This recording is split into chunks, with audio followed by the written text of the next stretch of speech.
Hi. ഞാൻ ഇന്ന് സംസാരിക്കാൻ പോകുന്നത് 12th fail book. Okay, may be majority പീപ്പിൾസും ഈ സിനിമ കണ്ടിട്ടുണ്ടാവും, പക്ഷേ ഈ ബുക്ക് അധികം ആൾക്കാർ വായിച്ചിട്ടുണ്ടാവില്ല. ആൻഡ് ഇത് പറയാമെന്നുണ്ടെങ്കിൽ ഈ സിനിമ ഈ ബുക്കിനോട് ഭയങ്കര ജസ്റ്റിഫിക്കേഷൻ ചെയ്ത് തന്നെയാണ് എടുത്തിരിക്കുന്നത്. കാരണം ഒരു 200 പേജിൻ്റെ ബുക്കാണ്. ഇതിൽ ഒരു നമ്മൾ 2.5 ഹവേഴ്സ് സിനിമ എടുക്കുന്ന സമയത്ത് എന്തൊക്കെ ഇൻക്ലൂഡ് ചെയ്യാൻ പറ്റുമോ, ഒരു സ്പൈസി ആയിട്ടൊരു കാണുന്നവർക്ക് ഭയങ്കര ത്രില്ലിങ് ആകുന്ന ലെവലിലേക്കാണ് ആ സിനിമ വന്നിട്ടുള്ളത്. പക്ഷേ സിനിമയിൽ ബുക്ക് ചെയ്യുന്ന കുറേ ചേഞ്ചസ് വന്നിട്ടുണ്ടാകും. അതിന് ചില കാര്യങ്ങളൊക്കെ ഓർഡർ അങ്ങോട്ട് കൂടെ മാറ്റിയിട്ട് അതിന് ക്യാരക്ടേഴ്സിൻ്റെ കാര്യത്തിൽ അതിന് കുറച്ച് അറേഞ്ച്മെൻ്റൊക്കെ ചെയ്തിട്ട് കുറച്ച് അഡീഷണൽ വെച്ചിട്ട് ഒരു രീതിയിൽ ഇതിനെ ബേസ് ചെയ്തിട്ട് മിക്സ് ചെയ്തിട്ടുള്ള സ്ക്രിപ്റ്റ് എന്ന രീതിയിലാണ് വന്നിട്ടുണ്ട്. മെജോറിറ്റി കാര്യങ്ങളും ഇതിൽ നിന്നുള്ള സാധനം തന്നെയാണ്. ഓക്കെ, ഓൺലി തിങ് അത് കുറച്ച് ഗ്ലാമറസ് ചെയ്യാൻ വേണ്ടിയിട്ട് കുറച്ച് കാര്യങ്ങൾ ആഡപ്പ് ചെയ്തിട്ടുണ്ടാകും, ചില കാര്യങ്ങൾ കാണിച്ചിട്ടുണ്ടാവില്ല എന്ന് പറയും. ഒരുപാട് ഡയലോഗ്സ് ഈ ബുക്കിൽ നിന്നുള്ള അതേ ഡയലോഗ്സ് തന്നെ നിന്ന് കോപ്പി ചെയ്തിട്ട് വന്നിട്ടുള്ളത്. ഓക്കെ, ഈ ബുക്ക് ഒരുപക്ഷെ സിനിമ കാണുന്നതിനേക്കാളും നമുക്ക് ഇൻസ്പയറിങ് ത്രില്ലിംഗ് ആയിട്ട് ഫീൽ ചെയ്യുക ഈ ബുക്ക് തന്നെയാണ്. കാരണം സിനിമയിൽ ഈ ബുക്കിലുള്ളതിൻ്റെ ഒരു 20%, 25% ഉണ്ടാവുകയുള്ളൂ. ഓക്കെ, അതിനേക്കാൾ ഒരുപാട് എന്താ പറയുക ഉള്ളത് ഈ ബുക്കിലാണ്. ബുക്ക് മോർ എന്താ പറയുക, നമുക്ക് ഇൻസ്പയറിങ് എന്ന രീതിയിലാണെങ്കിൽ മോട്ടിവേറ്റിംഗ് എന്ന രീതിയിലും ഈ ബുക്കാണ് ഒരുപാട് മോട്ടിവേറ്റിംഗ് ആകുക. സ്പെഷ്യലി വായിക്കാൻ താല്പര്യമുള്ളവർ കാണുന്നുണ്ടെങ്കിൽ ഈ ബുക്കിൻ്റെ ഒരു 20%, 25% സിനിമയിലുണ്ടാവും. സിനിമ പിന്നെ മോർലി ഗ്ലാമർ ആയിട്ടുള്ള രീതിയിലാണ് എടുത്തിട്ടുള്ളത്. റിയാലിറ്റിയിൽ നിന്ന് കുറേ നമ്മൾ കാണുന്നവർക്ക് ത്രില്ലിങ് ആക്കാനുള്ള ലെവലിലേക്ക് ആ രീതിയിൽ കുക്ക് ചെയ്തിട്ടുള്ളത്. ഇത് റിയൽ ആയിട്ടുള്ള ഒരു സാധനമാണ്. അതിന് ഡെപ്തായിട്ടുള്ള മെജോറിറ്റി കാര്യങ്ങൾക്കൊട്ടും ഡീപ്പായിട്ടും ഡെപ്തായിട്ടും പറഞ്ഞിട്ടുണ്ട്. കാരണം റിയാലിറ്റി കാരണം എവറിത്തിങ് ഓപ്പൺ അപ്പ് ചെയ്ത് പറഞ്ഞിട്ടുണ്ട്. ഓക്കെ, ഇതിൽ നിന്ന് ഒരുപാട് കാര്യം റിമൂവ് ചെയ്തിട്ടുള്ളതാണ് സിനിമയിലേക്ക് വന്നിട്ടുണ്ടാവും. ഈ സിനിമയിൽ ഈ ബുക്കിൽ ഏറ്റവും മെയിനായിട്ടുള്ള കുറച്ച് കാര്യങ്ങൾ എന്താണെന്ന് ചോദിച്ചു കഴിഞ്ഞാൽ, കുറച്ച് കാര്യങ്ങൾ ഫസ്റ്റ് തൊട്ട് അവസാനം വരെ കോമൺ ആണ്. ഓക്കെ, ഒന്നാമത് ഈ മനോജ് കുമാർ പറഞ്ഞ പേഴ്സൻ്റെ ആ ഓഫീസറിൻ്റെ ക്യാരക്ടർ ഹീസ് വളരെ ഹോണസ്റ്റ് ആയിട്ടുള്ള ഒരു പേഴ്സണാണ്. ഫസ്റ്റ് തൊട്ട് അവസാനം വരെ ഹീസ് ഒരു ഹോണസ്റ്റി ആയിട്ടുള്ളൊരു കാര്യങ്ങളെക്കുറിച്ച് പറയണം. വെനെവർ ആളുടെ ഹോണസ്റ്റി ആരെങ്കിലും ചോദ്യം ചെയ്ത് തന്നെ പുള്ളിക്കാരനെ ഇഷ്ടപ്പെട്ടില്ല. ഓക്കെ, കാരണം ഈ നെവർ ലൈക്ക് ദാറ്റ്. കാരണം ഈവൻ ദോ എത്ര സ്ട്രഗ്ലിംഗ് ആണെന്ന് വെച്ചാലും he stick with that honesty, ആ ലെവലിൽ ഇൻറ്റഗ്രിറ്റി അതിനുള്ള കാര്യങ്ങൾ അതായിരിക്കും. പിന്നെ എപ്പോഴും ഭയങ്കര ഹാർഡ് വർക്കിംഗ് ആയിട്ടുള്ള പേഴ്സണാണ്. ഹാർഡ് വർക്കിംഗ് എന്ന് പറഞ്ഞാൽ പല വ്യക്തികളും സിറ്റുവേഷൻസിൻ്റെ സപ്പോർട്ട് ഉണ്ടെങ്കിൽ മാത്രമേ നമുക്ക് ഹാർഡ് വർക്കിംഗ് പറ്റുള്ളൂ. ഇതിൽ മെജോറിറ്റി സിറ്റുവേഷനിലും അയാളുടെ പേഴ്സണൽ ലൈഫിൻ്റെ സിറ്റുവേഷൻ എന്ന് പറഞ്ഞത് ഭയങ്കര വേസ്റ്റ് ആയിരിക്കും. പല നമ്മുടെ ഡേ ടു ഡേ ആയിട്ടുള്ള കാര്യങ്ങൾ, നമ്മുടെ ഭക്ഷണം, നമ്മുടെ ഷെൽട്ടർ, ഇങ്ങനെ കാര്യങ്ങൾക്കെല്ലാം പുള്ളിക്കാരൻ ഭയങ്കരമായിട്ട് സ്ട്രഗിൾ ചെയ്ത്, അത് ഏതെങ്കിലും ഒരു ടൈമിൽ സ്ട്രഗിൾ ചെയ്യില്ല, ലൈഫിൽ എല്ലാ സ്റ്റേജിലും പുള്ളിക്കാരൻ ഒരേ കാര്യത്തിന് വേണ്ടി സ്ട്രഗിൾ ചെയ്തുകൊണ്ടേയിരിക്കണം. കാരണം ഫിനാൻഷ്യലായിട്ടുള്ള കാര്യങ്ങൾ ഒരുപാട് പ്രശ്നങ്ങൾ, ഫാമിലിയിൽ ഒരുപാട് പ്രശ്നങ്ങളൊക്കെ വന്നിട്ട് റെഗുലറായിട്ട് ഒരു കണ്ടിന്യൂസ് ഒരുപാട് ഇയേഴ്സിൽ സ്റ്റാർട്ടിങ് തൊട്ട് അവസാനം വരെ പുള്ളിക്കാരൻ ഭയങ്കര സ്ട്രഗിൾ ചെയ്യുന്നുണ്ട്. അതായത് ഫുഡിന് ഭയങ്കര സ്ട്രഗിൾ ചെയ്യാറുണ്ട്, റൂമിന് വേണ്ടിയിട്ട് സ്ട്രഗിൾ ചെയ്യാറുണ്ട്, ഷെൽട്ടറാണെങ്കിൽ താമസിക്കാൻ വേണ്ടിയിട്ട്, കോച്ചിങ്ങിന് വേണ്ടിയിട്ട് പുള്ളിക്കാരൻ ഭയങ്കരമായിട്ട് ഇംഗ്ലീഷിൽ ഭയങ്കര സ്ട്രഗിൾ ചെയ്യാറുണ്ട്. അപ്പോൾ ഈ സ്ട്രഗ്ലിങ് കണ്ടിന്യൂസ് ആയിട്ട് ഉണ്ട്. ആ സമയത്ത് പുള്ളിക്കാരൻ നന്നായിട്ട് എക്സാമിന് വേണ്ടി പ്രിപ്പറേഷൻ ചെയ്യാറുണ്ട്. ഒന്നും അത് ആ സ്ട്രഗ്ലിങ്സിൽ ആൾ പ്രിപ്പറേഷനിൽ വീക്ക് ആകാറില്ല. കാരണം he's continuously giving the best effort. ഒരു നമ്മൾ പെർസ്യൂവറൻസ് എന്നൊക്കെ പറയുന്നതിൻ്റെ റിയൽ മീനിങ് ഈ ബുക്കിലുണ്ട്. കാരണം പെർസ്യൂവറൻസ് എന്ന് പറഞ്ഞാൽ തന്നെ ഡിഫിക്കൽട്ട് സിറ്റുവേഷൻ ഓവർകം ചെയ്തിട്ട് നമുക്ക് എന്തെങ്കിലും ചെയ്യാൻ കഴിയാന്നുള്ള ലെവലാണ്. അത് എല്ലാ ഡേ ടു ഡേ എവറി ഡേയിലും ഡിഫിക്കൽട്ടി വരുമ്പോഴും പുള്ളിക്കാരൻ അത് മെയിൻറ്റെയിൻ ചെയ്യുന്നുണ്ട്. കൺസിസ്റ്റൻസി എന്നൊക്കെ പറയുമ്പോൾ ഇൻസിസ്റ്റൻ്റ് ആയിട്ട് പീക്ക് എന്ന് പറയാം. കാരണം ഈ ഇമ്പ്രൂവൈസ് ചെയ്ത് കൊണ്ടുവന്നേ വരികയാണ്. പിന്നെ ഇതിൽ കുറച്ച് ക്യാരക്ടേഴ്സ് സിനിമയിൽ അഡീഷണൽ ആയിട്ട് വന്നിട്ടുണ്ട്. ഒന്നാമത് ആ ഗ്രാൻഡ് മദറിൻ്റെ ക്യാരക്ടർ ഈ ബുക്കിൽ റെഫറൻസ് ഇല്ല. പിന്നെ നമ്മുടെ ഗൗരി ഭയ്യ എന്ന ക്യാരക്ടർ ഫിക്ഷനിലാണ്, ഈ ബുക്കിൽ അതിനെക്കുറിച്ച് റെഫറൻസ് ഇല്ല. പക്ഷേ ഗൗരി ഭയ്യ പറയുന്ന പല ഡയലോഗ്സും ഈ ബുക്കിൽ വേറെ കുറച്ച് മനോജിൻ്റെ ഫ്രണ്ട്സ് ആയിട്ടുള്ള, അല്ലെങ്കിൽ മനോജ് സാറിൻ്റെ ഫ്രണ്ട്സ് ആയിട്ടുള്ളവരുടെ ഡയലോഗ്സാണ് ശരി. വേറെ റിലേറ്റഡ് ആയിട്ടുള്ള ഫ്രണ്ട്സിൽ പറയുന്ന കുറച്ച് ഡയലോഗ്സൊക്കെ ഗൗരി ഭയ്യ പറയുന്ന പോലെ സിനിമയിൽ ഇൻക്ലൂഡ് ചെയ്തിട്ടുണ്ട്. പിന്നെ ബികോം, അതായത് പുള്ളിക്കാരൻ ഡിഗ്രിക്ക് പോകുമ്പോൾ ഒരുപാട് ഇൻസിഡൻസ് ഉണ്ട്. ഡിഗ്രിക്ക് പോയിട്ട്, അതായത് പുള്ളിക്കാരൻ്റെ BA ചെയ്യുന്ന സമയത്തുള്ള ഒരുപാട് ഇൻസിഡൻസ് ഇതിലുണ്ട്. ആ ഇൻസിഡൻസൊക്കെ ഇതിൽ സിനിമയിലേക്ക് എടുത്തിട്ട്, കാരണം ഡയറക്റ്റായി സിവിൽ സർവീസിലേക്ക് വരുന്ന പോലെ പെട്ടെന്ന് എത്തുന്ന പോലെ രീതിയിലാണ് സിനിമ എടുത്തിരിക്കുന്നത്. പക്ഷേ പുള്ളിക്കാരൻ അതിനു മുമ്പ് ഒരുപാട് സ്ട്രഗിൾസ് ഉണ്ട്. ഡിഗ്രി കംപ്ലീറ്റ് ചെയ്യാൻ വേണ്ടിയിട്ട്, BA കംപ്ലീറ്റ് ചെയ്യാൻ വേണ്ടിയിട്ട് ഒരുപാട് സ്ട്രഗിൾസ് ഉണ്ട്. അവിടെ ഒരുപാട് സ്റ്റോറീസ് ഉണ്ട്. അവിടെയും ഇതുപോലത്തെ റൂമിൻ്റെ ഇഷ്യൂസ്, ഫുഡിൻ്റെ ഇഷ്യൂസ്, ഫീസിൻ്റെ ഇഷ്യൂസ് എന്ന രീതിയിൽ എന്ന് പറയണ്ടേ. പിന്നെ ഇതിൽ അവസാനം തൊട്ട് ഏകദേശം കൂടുതൽ സമയം കൺസ്യൂം ചെയ്യണ കുറച്ച് ക്യാരക്ടേഴ്സ് ആരാണെന്ന് ചോദിച്ചു കഴിഞ്ഞാൽ, ഒന്ന് പുള്ളിക്കാരൻ്റെ ഫാദർ, മദർ, പിന്നെ പാണ്ഡെ ഫ്രണ്ട്. ആ പാണ്ഡെ പറയുന്ന ഫ്രണ്ട് റിയൽ ആയിട്ടുള്ള ഫ്രണ്ട് തന്നെയാണ്. അതിന് പാർട്ട് ഓഫ് ദ ഓൾമോസ്റ്റ് എല്ലാ പേപ്പറിലും അല്ലെങ്കിൽ പേജിലും പുള്ളിക്കാരന് ഒരു കുറച്ച് റെഫറൻസിങ് വരും. പിന്നെ ശ്രദ്ധ വൈഫായിട്ട് വരുന്ന അല്ലെങ്കിൽ വൈഫായിട്ടുള്ള ആൾ. അപ്പോൾ ഇതൊക്കെ റിയൽ ആയിട്ടുള്ള ക്യാരക്ടേഴ്സാണ്. ഇതിൽ ഏറ്റവും ഇമ്പോർട്ടൻ്റ് എന്താ പറഞ്ഞു കഴിഞ്ഞാൽ സിവിൽ സർവീസ് പറയുന്നത് തന്നെ ഒരു ടഫസ്റ്റ് എക്സാമാണ്. ഓക്കെ, കാരണം ഇതിൽ ബുക്കിൽ ഒരുപാട് പേരിൻ്റെ സ്റ്റുഡൻസിനെ കുറിച്ചുള്ള ഡീറ്റെയിൽസ് പറയേണ്ടത്. കാരണം പുള്ളിക്കാരൻ്റെ ഒപ്പം പ്രിപ്പയർ ചെയ്യുന്ന റൂംമേറ്റ്സ്, ഫ്രണ്ട്സ് എല്ലാവരും ഉണ്ട്. അപ്പോൾ അവരെല്ലാം ഭയങ്കര ബെറ്റർ ആയിട്ടുള്ള ലൈഫ് സിറ്റുവേഷനിൽ വന്ന് സിവിൽ സർവീസിന് വേണ്ടി ഇരിക്കുന്ന പീപ്പിൾസ് ആയിരുന്നു. അങ്ങനെ നോക്കുന്ന സമയത്ത് സിവിൽ സർവീസ് ഒരു ടഫസ്റ്റ് എക്സാമാണ്. അതേ സമയത്ത് ആ പീപ്പിൾസ് എല്ലാം സിവിൽ സർവീസ് പ്രിപ്പയർ ചെയ്യണം, ജയിക്കണം എന്ന് പറഞ്ഞ് വന്ന ഒരു പേഴ്സണാണ്.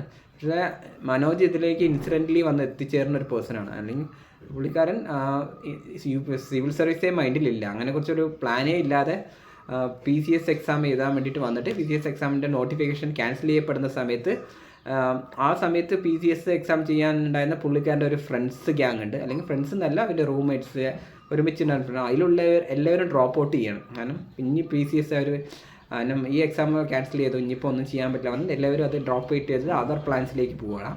ആ സമയത്ത് പുള്ളിക്കാരനെ സംബന്ധിച്ചോളം പഠിത്തം നിർത്താൻ പറ്റില്ല, എന്തെങ്കിലും പഠിക്കണം എന്ന ലെവലിലേക്ക് വാണ്ട് അങ്ങനെ ആണെന്ന് പറഞ്ഞിട്ട് നോക്കുമ്പോഴാണ് ഒരു ഓപ്ഷനായിട്ട് അവൻ്റെ ഫ്രണ്ട്സ് ഗ്യാങ്ങിലുള്ള ആളെ സജസ്റ്റ് ചെയ്യണം, ഇങ്ങനെ സിവിൽ സർവീസ് ഉണ്ട്, ഡൽഹി പോകണം എന്നുള്ള രീതിയിൽ. ആ സമയത്ത് ഡൽഹി പോകണം എന്ന് എന്നാൽ ശരി ഞാൻ അത് പോയി പഠിക്കുക എന്നുള്ള ലെവലാണ്. അപ്പോൾ തന്നെ എല്ലാവരും പറയേണ്ടത് നിനക്ക് PCSൻ്റെ പ്രിലിംസ് പോലും എഴുതി പാസ്സാകാൻ പറ്റുന്നില്ല, നീ എങ്ങനെയാണ് സിവിൽ സർവീസ് ക്ലിയർ ചെയ്യാൻ പോകുന്നത്? കാരണം അതിൽ PCS എക്സാം എഴുതി പ്രിലിംസ് എഴുതിയ ഒരു ലേഡി ഉണ്ടായിരുന്നു. ആ പുള്ളിക്കാരി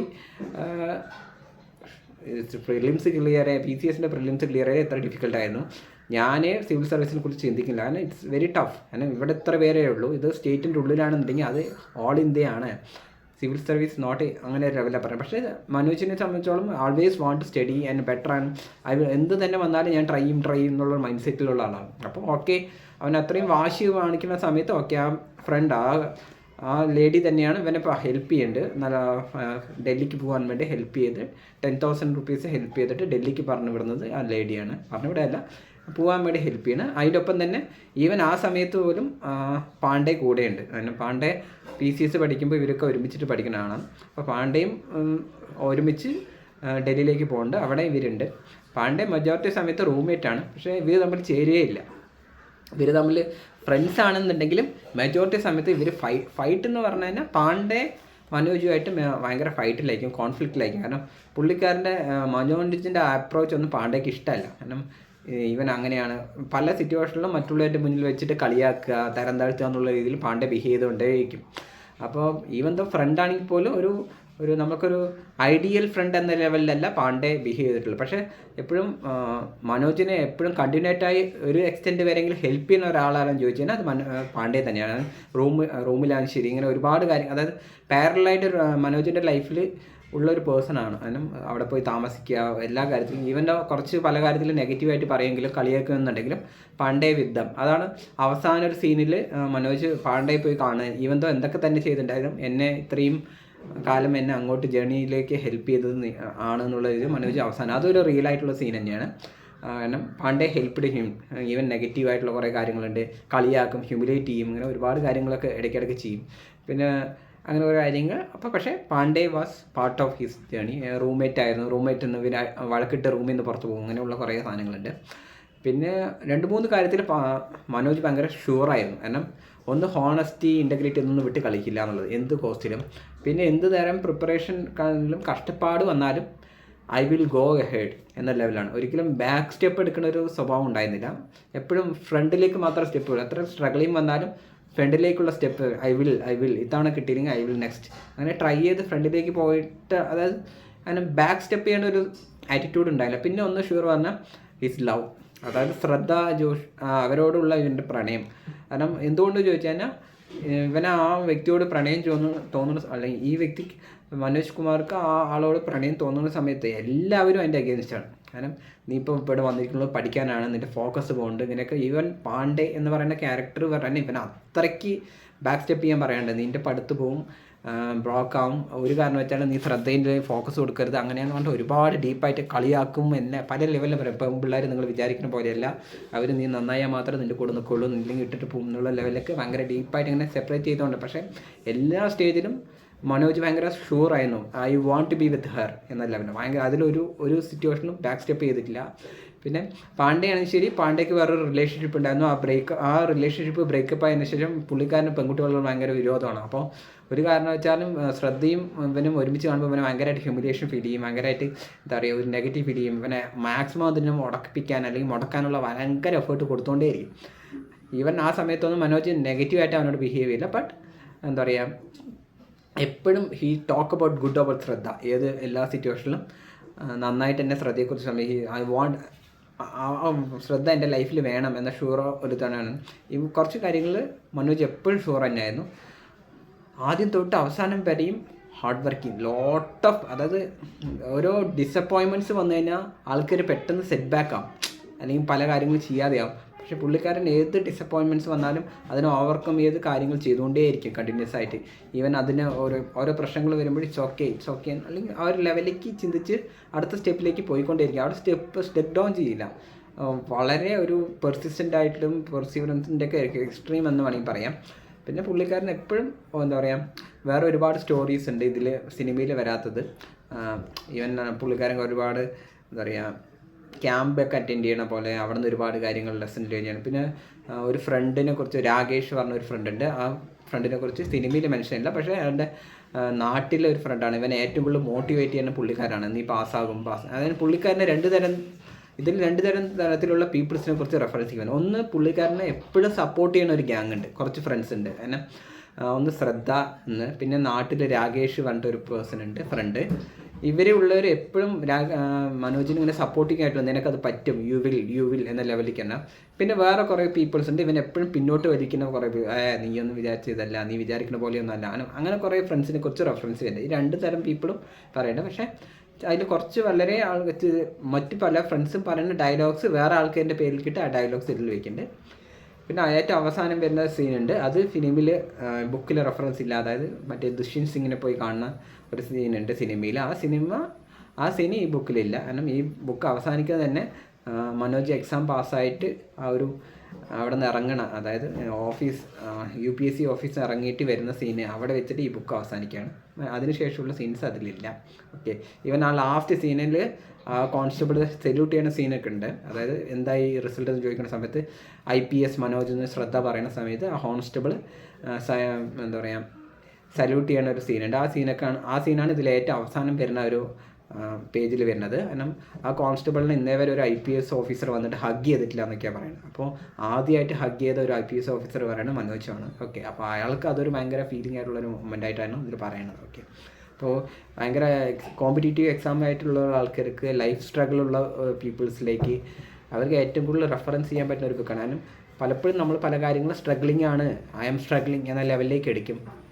actually you are not real struggling. കാരണം ഇതിൽ ഈ ഹീറോ ആയിട്ടുള്ള മനോജ് കുമാർ എടുത്ത സ്ട്രഗ്ലിങ്ങിൻ്റെ ലെവൽ എത്രയാണെന്ന് ചോദിച്ചു കഴിഞ്ഞാൽ, കാരണം പുള്ളിക്കാരൻ ഒന്നും അറിയില്ല. ഇപ്പോൾ UPSC എക്സാം എഴുതാൻ പോകുന്ന സമയത്ത് പേഴ്സണൽ ലൈഫിൽ സ്ട്രഗിൾ ഉണ്ട്. UPSCയെക്കുറിച്ച് ഒരു അക്ഷരം ആൾക്ക് അറിയില്ല. കാരണം ഇന്ത്യയിലെ ഏറ്റവും ടഫസ്റ്റ് എക്സാം അത് എഴുതാൻ പോകുന്ന പേഴ്സണൽ ലൈഫിൽ പ്രോബ്ലം, പക്ഷേ UPSCയെക്കുറിച്ച് ഒന്നും അറിയില്ല. ആ സമയത്ത് തന്നെ അവൻ്റെ ഒപ്പം കോമ്പീറ്റ് ചെയ്യുന്ന പീപ്പിൾസ് ആരാന്ന് ചോദിച്ചു കഴിഞ്ഞാൽ പല കാര്യത്തിലും മികച്ചതായിട്ടുള്ള തന്നെ. പുള്ളിക്കാരൻ ഇംഗ്ലീഷ് പറഞ്ഞ കാര്യം ഭയങ്കര വീക്കായിട്ടുള്ള തന്നെ. എവിടെയെങ്കിലും ഇംഗ്ലീഷ് കണ്ടാൽ തന്നെ ഭയങ്കര ഡൗട്ട് അടിക്കും. അങ്ങനെ ഒരു പ്രശ്നമുണ്ട്. അപ്പോൾ ഇങ്ങനെ പല കാര്യങ്ങളിലും പ്രശ്നങ്ങളിൽ നിൽക്കുന്ന ഒരു വ്യക്തിയാണ് ആ എക്സാം പോയി ക്രാക്ക് ചെയ്യണം. ഓക്കെ, അപ്പോൾ ഭയങ്കര നമ്മൾ പല കാര്യങ്ങളും പ്രശ്നങ്ങളാണെന്ന് പറയുമ്പോഴും അതൊന്നും ഒരു പ്രശ്നമല്ല എന്ന ലെവലിലേക്ക് ചിന്തിപ്പിക്കാൻ പറ്റുന്ന കണ്ടൻറ്റുകൾ ഈ ബുക്കിലുണ്ട്. കാരണം യു ആർ നോട്ട് സ്ട്രഗ്ലിങ്. ഇപ്പോൾ ആ പേഴ്സൻ്റെ ഒരു സ്ട്രഗിൾ വെച്ച് കമ്പയർ ചെയ്ത് തന്നെ നമ്മൾ ഒട്ടും സ്ട്രഗിൾ ചെയ്യുന്നില്ല. നമ്മൾ ഭയങ്കര കംഫർട്ട് സോണിലാണ് ഇരിക്കുന്നത്. കാരണം നമ്മളൊരിക്കലും ചിലപ്പോൾ ഭക്ഷണത്തിന് വേണ്ടി സ്ട്രഗിൾ ചെയ്യേണ്ടാവില്ല, ഷെൽട്ടറിന് വേണ്ടി സ്ട്രഗിൾ ചെയ്യേണ്ടാവില്ല, ഈവൻ ഡ്രസ്സിന് വേണ്ടി സ്ട്രഗിൾ ചെയ്യുന്നതല്ല, ബുക്കിന് വേണ്ടി സ്ട്രഗിൾ ചെയ്യുന്നതല്ല. ഓക്കെ, കോഴ്സ് ഫീക്ക് വേണ്ടിയിട്ട് സ്ട്രഗിൾ ചെയ്യാം. കാരണം ഇതിലൊരു സീൻ എങ്ങനെയാണ് പറഞ്ഞാൽ, പുള്ളിക്കാരന് ഫീസ് കൊടുക്കാൻ വേണ്ടിയിട്ട് ഇല്ലാത്തതുകൊണ്ട് ഇംഗ്ലീഷ് പഠിക്കണമെന്നുണ്ട്, ഫീസ് കൊടുക്കാനില്ല. അപ്പോൾ പുള്ളിക്കാരൻ്റെ റൂംമേറ്റിനോട് അങ്ങനെ ഇംഗ്ലീഷ് ക്ലാസ്സുകൾ എടുക്കുന്നുണ്ട്. അപ്പോൾ ആൾ പറയണത് എൻ്റെ കയ്യിൽ ഫീസില്ല, ഞാൻ വേണമെങ്കിൽ എന്തെങ്കിലും ഹെൽപ്പ് ചെയ്യാൻ പറയുന്ന സമയത്ത് ആ റൂംമേറ്റ് ആയിട്ടുള്ള ആൾ ഗുരുജി ആയിട്ടാണ് ഇവൻ കാണുന്നത്. കാരണം പഠിപ്പിക്കുന്ന എല്ലാവരും ഗുരുജി. അപ്പോൾ പുള്ളിക്കാരൻ്റെ എന്താ പറയുക, ഫുഡ്, റൂം ക്ലീനിങ്, ഈവൻ വസ്ത്രം ക്ലീനിങ്, അണ്ടർ ഗാർമെൻറ്റ്സ് ക്ലീനിങ്, ഇതെല്ലാം ക്ലീൻ ചെയ്തിട്ടാണ് ആ ഫീസിന് ആൾ കോമ്പൻസേറ്റ് ചെയ്യണം. ഓക്കെ, അപ്പോൾ ആ പഠിക്കാൻ വേണ്ടിയിട്ട് ആ എക്സ്ട്രീമിലേക്ക് പോയിട്ടുള്ള ഒരു പേഴ്സണാണ്. ആ ഒരു സ്ട്രഗിൾ വെച്ചിട്ട് നമ്മൾ നമ്മുടെ സ്ട്രഗിൾ എടുത്തു കഴിഞ്ഞാൽ നമ്മുടെ സ്ട്രഗിൾ ഒന്നും അല്ലാത്ത ഫീൽ ചെയ്യും. അപ്പോൾ ഒരു സ്ട്രഗ്ലിംഗ് ആയിട്ടുള്ള പേഴ്സൺ കോമ്പറ്റീറ്റീവ് ആയിട്ടുള്ള എക്സാമിന് പ്രിപ്പയർ ചെയ്യുമ്പോൾ അല്ലെങ്കിൽ ലൈഫിൽ എന്തെങ്കിലും കാര്യം പ്രിപ്പയർ ചെയ്യുമ്പോൾ ആ വ്യക്തിയെ ഓക്കെ ആക്കി ഫീൽ ചെയ്യിപ്പിക്കാൻ പറ്റുന്ന എല്ലാ കണ്ടൻറ്റുകളും ഈ ബുക്കിലുണ്ട്. ഓക്കെ, വർത്തി ആയിട്ട് ഫീൽ ചെയ്യും.